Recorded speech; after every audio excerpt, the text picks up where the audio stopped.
सिद्धेभ्यः ॐ नमः सिद्धेभ्यः।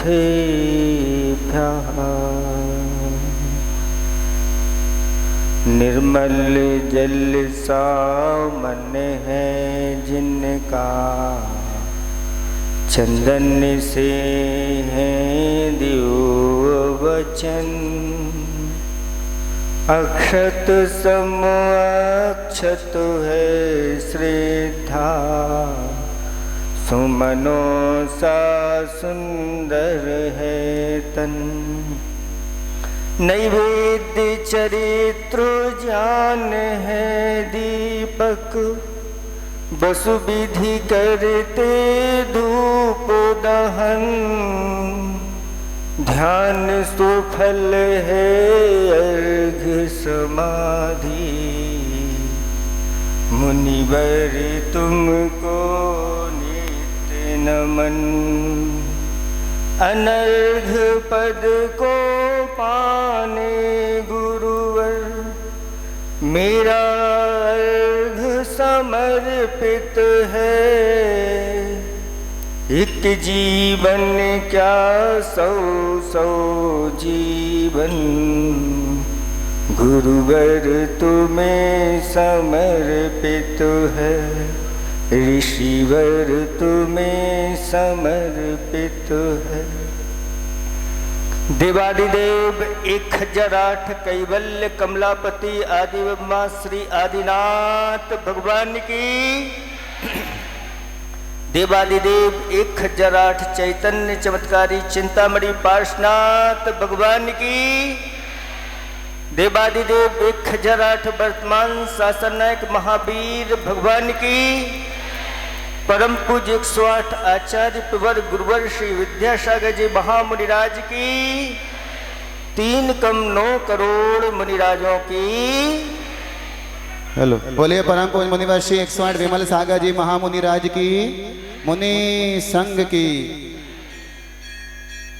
धर्म स्नेही भव्यात्माओं, आज बहुत स्थानों पर चातुर्मास की स्थापना हो रही है और यहाँ से बहुत दूरी है। गुरुदेव सिरपुर में विराजमान हैं और वहाँ उनकी कलश की स्थापना चल रही है और यहाँ से हमने गुरुदेव का आशीर्वाद भी हम सब के लिए, आचार्य श्री का आशीर्वाद भी मंगवाया है और उनका आशीर्वाद चातुर्मास के लिए भोपाल वालों के लिए आ गया है। कहा है ऐसा देखो आज आंख से, ऐसा देखो आज आंख से, निज चेतन ही दिख जाए और ऐसी ताली आज बजाओ। भैया जी कह रहे थे ना, आप लोग ताली नहीं बजाते। कहते हैं कि जो धर्म सभा में ताली बजाता है उसके लिए हमेशा ऐसे गुणों की प्राप्ति होती है कि सारा जग उसके लिए तालियां बजाता है। तो ऐसा देखो आज आंख से निज चेतन ही दिख जाए, ऐसी ताली आज बजाओ, रोग देह के मिट ही जाए। ऐसा भाव करो ओ भविजन, चेतन चमक दमक ही जाए। ऐसा नमन करो गुरुवर को, गुरु की छवि ही दिख जाए। गुरु जी शीघ्र ही भोपाल नगरी आए।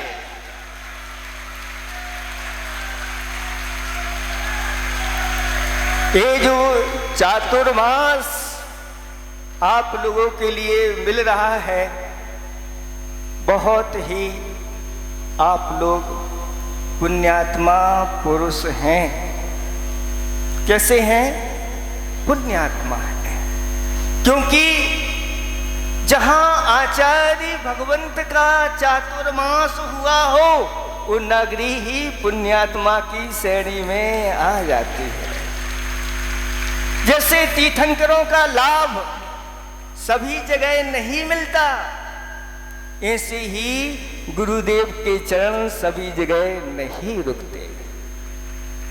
आप लोगों ने गुरुदेव को यहाँ पर अपनी भावनाओं के माध्यम से बुला करके और उनका चातुर्मास हबीबगंज में आचार्य भगवंत का हुआ और उनकी आज्ञा हुई, ये चातुर्मास आप लोगों को मिल रहा है। तो ये चातुर्मास आप ये नहीं समझना कि ये जवाहर चौक में स्थापना हो रही है तो यहाँ का है, महाराज चौक में रहेंगे तो वहाँ का है। हम आपसे पूछना चाहते हैं हबीबगंज का मंदिर किसका है? समूचे भोपाल का है। इसलिए आचार्य भगवंत ने उस निमित्त से आप लोगों के लिए चातुर्मास ये दिया है। अब ये चातुर्मास मुनिराज की कहाँ पर कैसी अनुकूलता बैठती है, उस अनुसार के कॉलोनी में मुनिराजों का चातुर्मास होगा। लेकिन चतुर्दशी के दिन जब हम लोगों ने भक्ति की और भक्ति के बाद फिर क्या करते हैं, चारों दिशाओं की छूट रखते हैं। तो विचार आया कि चारों दिशाओं में भोपाल कितना फैला हुआ है, लगभग 25-25 किलोमीटर। तो हम लोगों ने 25-25 किलोमीटर की छूट रखी है। बहुत सारी कॉलोनी के लोग यहाँ आए हैं। हम ये नहीं कहेंगे कि हम उनकी कॉलोनी में नहीं जाएंगे, लेकिन जिस कॉलोनी की जैसी भक्ति दिखेगी, जैसा समर्पण दिखेगा और जैसी आपकी भावनाएं दिखेंगी और कोई कार्यक्रम की अगर आवश्यकता पड़ी तो हम लोग सहज सहर्ष तैयार रहेंगे, चिंता नहीं करना। ये चातुर्मास आचार्य भगवंतों ने कहा कि 4 प्रकार की इस चातुर्मास में आराधना होती है।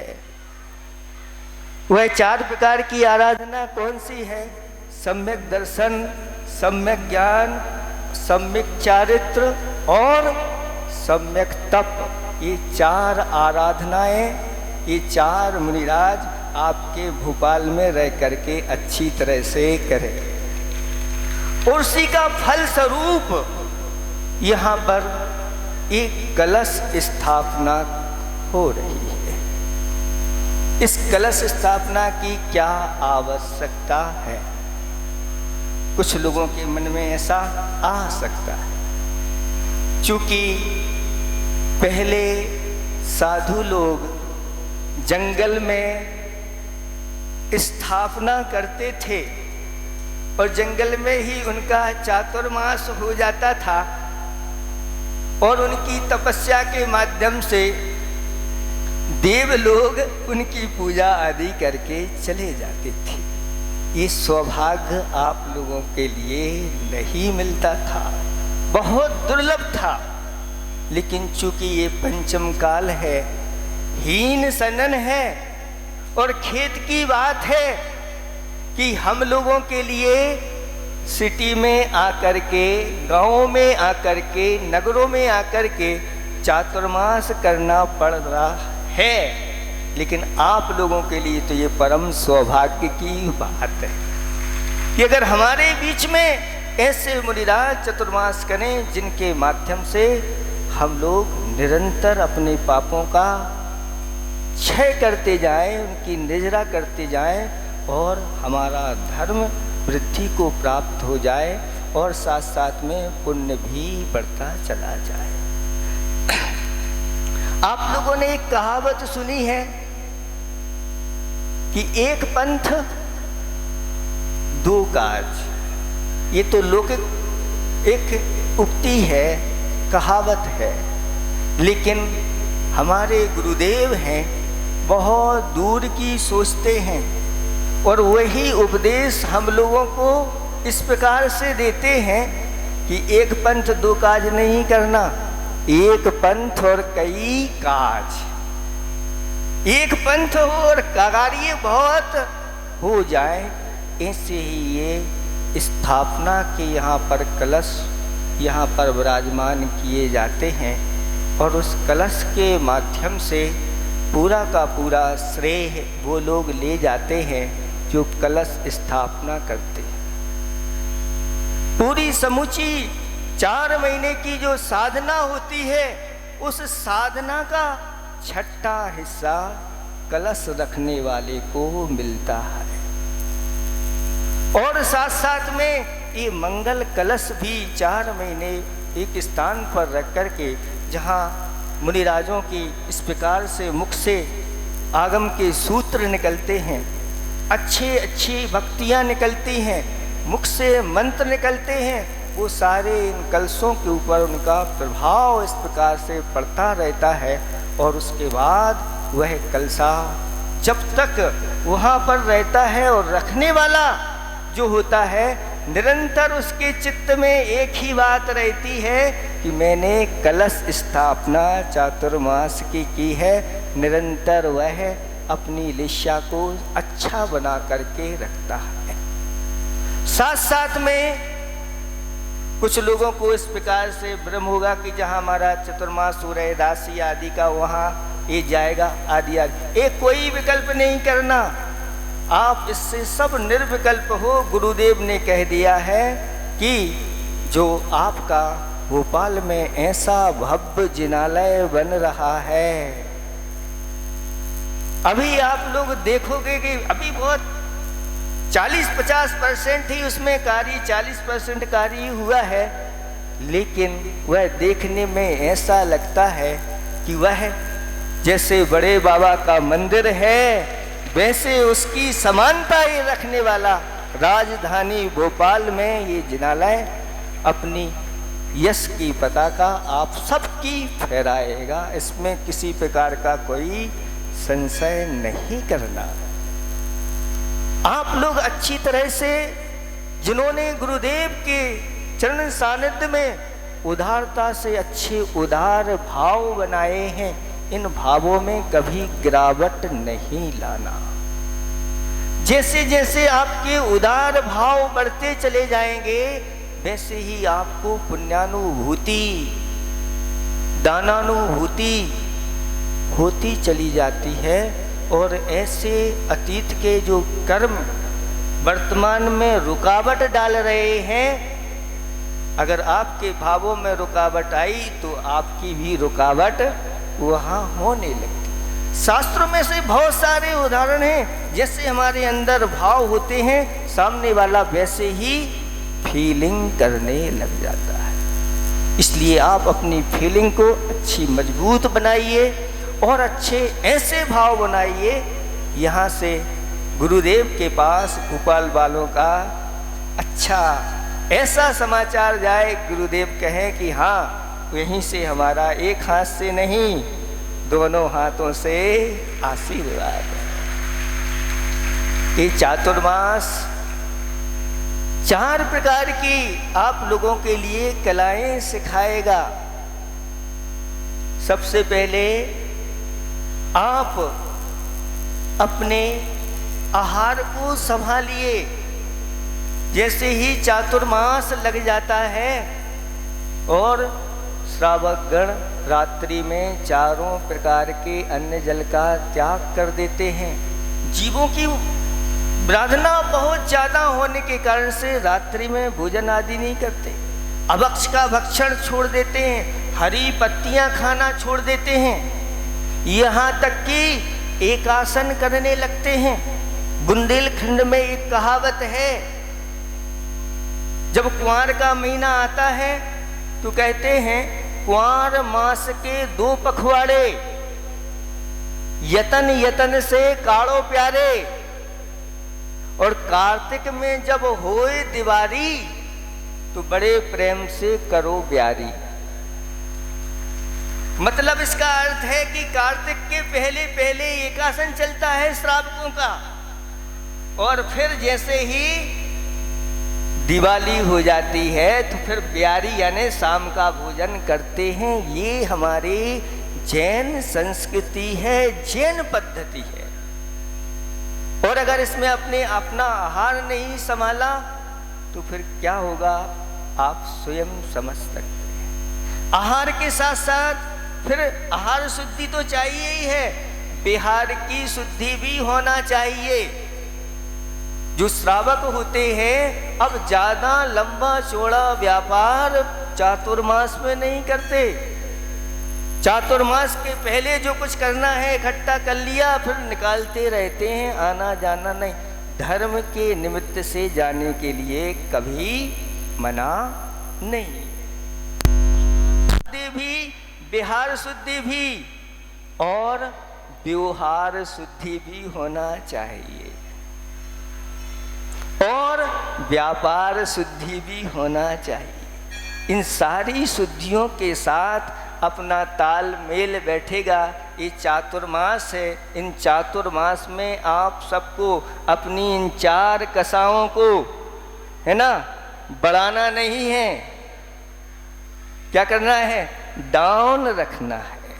जितनी कसाएं मंद होती चली जाती हैं उतने ही आत्मा के परिणामों में विशुद्धि बढ़ती चली जाती है और हमारी लेस्याएं सब होती हैं। जब हमारी कसाएं मंद चलती हैं हमारा ऑरा बहुत अच्छा होता है और शुभ लेस्या मन वचन काय की शुभ प्रवृत्तियाँ होने लगती हैं। और जब हमारी कसाई की वृद्धि होती है तो अंदर से संकलेश होता है और हमारी आत्मा एक कलुषता से जल जाती है। इसलिए आप लोगों को अच्छी तरह से 4 महीने जो जहाँ जैसे लाभ ले सके लेना। आषाढ़ में जैसे किसान आलसी बन जाए तो, और अपन आषाढ़ में हम आए थे और आषाढ़ में आप आलसी हो गए। अब ये सावन लग गया, सावन श्रवण मास कहलाता है। उस श्रवण मास में आप अपने ये श्रवण अच्छी तरह से नहीं खोले, यानी कान अच्छे से नहीं खोले तो कुंवारे में क्या होगा? कुंवारे रह जाओगे, कुछ नहीं होगा। इसलिए आप लोग इस बार हमें अच्छी तरह से मुनिराजों का लाभ लेना है। और ऐसा नहीं महाराज जब हमारी कॉलोनी में आएंगे तभी हम अच्छे से लाभ लेंगे। और महाराज जी कहेंगे जब आप हमारा अच्छे से लाभ लोगे तब हम आपकी, अब देख लो आप लोगों को क्या करना है। गुरुदेव वैसे भोपाल वालों के ऊपर प्रसन्न हैं। जब से गुरुदेव यहाँ से चतुर्मास करके गए हैं आपको कोई ना कोई संघ भेजते रहते हैं। गुरुदेव के लिए तो कई लोग तरसते हैं। और गुरुदेव तो वैसे अपने स्वभाव में ही रहने वाले हैं। कहते हैं कि कुछ लोग प्रभाव में जीते हैं, कुछ लोग प्रभाव में जीते हैं और बहुत से लोग अभाव में जीते हैं। लेकिन हमारे गुरुदेव तो हमेशा अपने स्वभाव में जीते हैं। और वो आप कुछ भी करो जहाँ वो बैठ जाते हैं हमेशा हमेशा उनके मुखारबिंद से जब अध्यात्म हम लोगों के लिए झरता है तो ऐसा लगता है कि हम लोग भी फिर अपने बाहर हैं तो स्वभाव की ओर पहुंच जाते हैं। ऐसे दुर्लभ गुरुदेव का ये आशीर्वाद मिला है। देखो गुरुदेव के प्रति कुछ पंक्ति कहते हैं कि यथाजात दिगंबर रूपी, यथाजात दिगंबर रूपी कितनी नेक कड़ाई है और दुग्ध धारा की बहती धारा जमती रोज मलाई है। रोज मलाई बे खाते हैं, दूध बांटते औरों को। देखो हलवाई जो होता है बहुत चतुर होता है। वह दूध की जो मलाई ऐसी ऐसी कर देता है और आपको दूध देता है। ऐसे ही हमारे गुरुदेव भी चतुर हलवाई हैं। कैसे हलवाई हैं कि दुग्ध धारा की बहती धारा जमती रोज मलाई है, रोज मलाई वे खाते हैं, दूध बांटते औरों को, फिर भी खूब दुकान चल रही, बहुत चतुर हलवाई है। ऐसे हलवाई है कि उनकी दुकान बंद भी करने के बाद भी लोग कैसे खड़े रहते हैं, ये सब भोपाल वाले अच्छी तरह से जानते हैं। इसलिए चतुर्मास हम लोगों के लिए आचार्य भगवंतों ने कहा कि इस चतुर्मास में मुनिराज किस प्रकार की चर्या करें। तो आज भगवान महावीर स्वामी से पूछा गया, भगवान से पूछा, भगवान हम कथम चरे कथम चित्थे कर्मासे कथम सये कथम भुज्येज्य भासेज्य एवं पावम ना बज्जति। हे भगवान मैं कैसे चलूँ, कैसे बोलूँ, कैसे उठूँ, कैसे सोऊँ जिसके माध्यम से पाप का बंध ना हो। तो उन्होंने कहा यत्न पूर्वक चलो, यत्न पूर्वक बोलो, यत्न पूर्वक खाओ, यत्न पूर्वक बैठो, जितनी भी क्रियाएं हैं यत्न पूर्वक करो। जो यत्न पूर्वक कार्य करते हैं उनको पाप का बंध नहीं होता, चाहे वह श्रावक हो चाहे मुनिराज हैं, वह पाप से बच जाते हैं। इसलिए अब आप लोग अच्छी तरह से तैयार हो जाओ। बीच में प्रवचन इसलिए रख दिया कि बाद में आप लोग ये लेट हो जाते हैं, हम लोगों को घंटे बिठा देते हैं, और जब प्रवचन का समय होता है तो फिर आपकी अंथऊ को समय हो जाता है कि भैया ये अंथऊ बाद में कराएंगे, पहले हम आपको अच्छे से भोजन करा देते हैं, फिर इसके बाद कुछ। संसार में अनादिकाल से हम भटकते आ रहे हैं। कहा है एक खाई को है, भव भव में वैभव में उलझे। ध्यान रखना इसको अच्छी तरह से। हाई को है 17 अक्षर का। भव भव में वैभव में उलझे, भव भव में वैभव में उलझे, लेकिन गुरुदेव की कृपा से अब सुलझे, अब सुलझ गए हो और एक मार्ग आप लोगों को दिखा दिया है।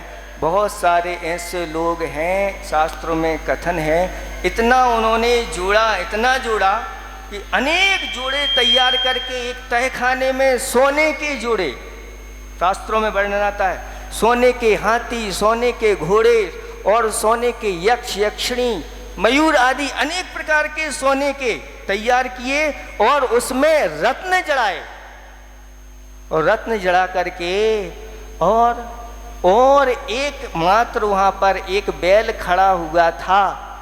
कौन सा था बैल? सोने का था, सोने का बैल था एक, लेकिन उसका जोड़ा चाहिए था। उस जोड़े के लिए वह अपने नगर से बाहर जाकर के विदेश में गया, वहाँ से धन कमा करके आ रहा था। समुद्र में उसका जहाज डूब गया और अपने ही खजाने में आकर के भुजंग बन करके बैठ गया। और साथ में उसके पुत्र ने जब खजाने में कुछ रत्न लेने के लिए गया तो वह बैठ गया, फुसकार मार रहा है, अपने पुत्र को भी लेने नहीं दे रहा। इतने में पुत्र को गुस्सा आया और पुत्र ने उसको लाठी से मार दिया। मर करके चौथे नरक में वह चला गया। ऐसे भी लोग हैं संसार में। इसलिए जो अपने लिए अगर कुछ जोड़ना चाह रहे हो तो बेजोड़ जोड़ो, अच्छी अच्छी चीज़ें जोड़ो, अच्छे गुण जोड़ो, अच्छे भावनाएं जोड़ो और अच्छी अच्छी वस्तुएं जोड़ो। आप लोग अपने मकान में एक कमरा तो ऐसा होना चाहिए जरूर, अगर आपके पास है, जिसमें आप बैठ करके अच्छी तरह से धर्म ध्यान कर सको, स्वाध्याय कर सको, अच्छी अच्छी वहाँ पर वस्तुएं, पवित्र वस्तुएं रख सको, ऐसा एक जरूर होना चाहिए। कई लोग जब हमारे आहार होते हैं तब लोग दिखाते हैं, लगता है कि हाँ ये सही है, वास्तव में यही इनके साथ पुण्य साथ में जाना है। वैसे समय बहुत हो गया। अब आप लोगों से गुरुदेव ने तो आशीर्वाद दे दिया है, अब आप लोगों से अभी तक हमने स्वीकृति नहीं ली है, अभी गुंजाइश है ना भोपाल वालों? नहीं महाराज जी, तैयार हो चतुर्मास हाँ के लिए? चातुर्मास के लिए तैयार है। जो गुंजाइश वाली बात आपने कही थी उसमें तैयार। दोनों हाथों को ऊपर करके करताल ध्वनि के साथ में भूश्री का मंगलमय 2022 का चातुर्मास मध्य प्रदेश की राजधानी भोपाल में हो, ऐसी हम मंगल भावना के साथ में महाराज जी के चरणों में, सभी चारों मुनिराज के चरणों में बारंबार नमोस्तु नमोस्तु नमोस्तु। बहुत अच्छा, आपकी है ना आनंद की अनुभूति देख करके हम लोग आपको आशीर्वाद देते हैं। यही चातुर्मास भोपाल नगरी में होगा, अहिंसा परमो धर्म। तो जल्दी से एक कृति का विमोचन हम कर लेते हैं। आचार्य श्री जी के 50वें आचार्य पदारोहण के अवसर पर साधु जीवन दर्शन भाग 2, ये कृति कुंडलपुर में प्रदान किए गए निर्यापक पद एवं क्षुल्लक दीक्षा वाले साधुओं का जीवन परिचय है। इसमें समाज